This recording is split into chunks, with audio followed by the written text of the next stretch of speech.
Canada has had a colonial DNA.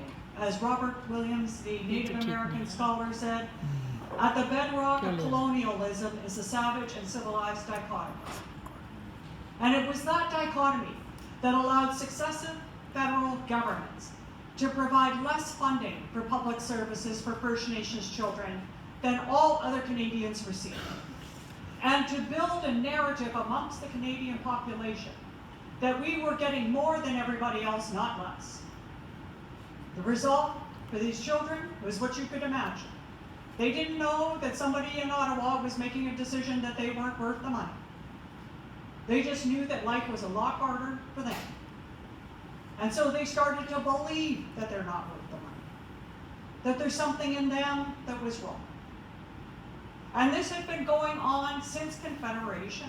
It had been going on despite the federal government having routine solutions and brought to their attention. And that's kind of where I stumbled into the picture, on the heels of many people who had gone before me, and many people who were then involved in that struggle, of trying to awaken the Canadian consciousness so that we would see that we are using racism as fiscal policy in this country.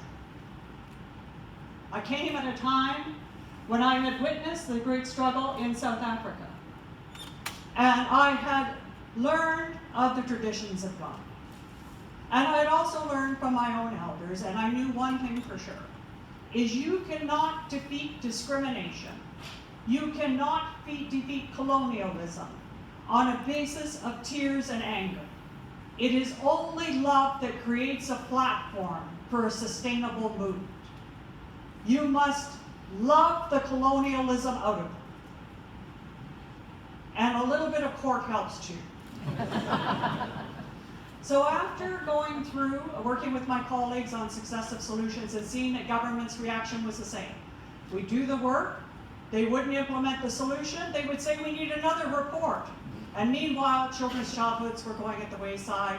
In 2007, we filed a human rights complaint against the Government of Canada, alleging that this type of underfunding, particularly of children's services, was driving children into state care at higher rates than a residential school. Within 30 days, our organization got our federal funding cut. By the time the final arguments were heard in 2014, the Canadian government was found responsible for having breached the law on 3 occasions. It had brought 8 motions to dismiss the complaint on legal technicalities. It did not want the Canadian public to know the truth. And that was that we were, in this moment, this time, using racial discrimination against 165,000 children. The reason, though, that the decision actually came in the children's favor in 2016, I think it was not so much even in the matter of the facts of the case, although they were very strong. I think the real hope of this case was when children started coming to the courtroom. You see, we created this campaign called I Am a Witness to invite people to come and watch. Don't take a side in a case. Just watch and then decide for yourself whether you think this is an okay thing for this country for this to exist. Very few adults ever came. But that changed in 2009 when a group of high school students showed up. One young man told me, "We're from alternative school, which means we get into trouble a lot." And I said, "Good, so do I." And I said, "Sometimes we deserve it. But sometimes it's the system that deserves it, and no one ever takes them on." So not only did they come to the hearings, then next time they were wearing t-shirts, and by 2012 there were so many children of all diversities in the courtroom that we had to book them in shifts.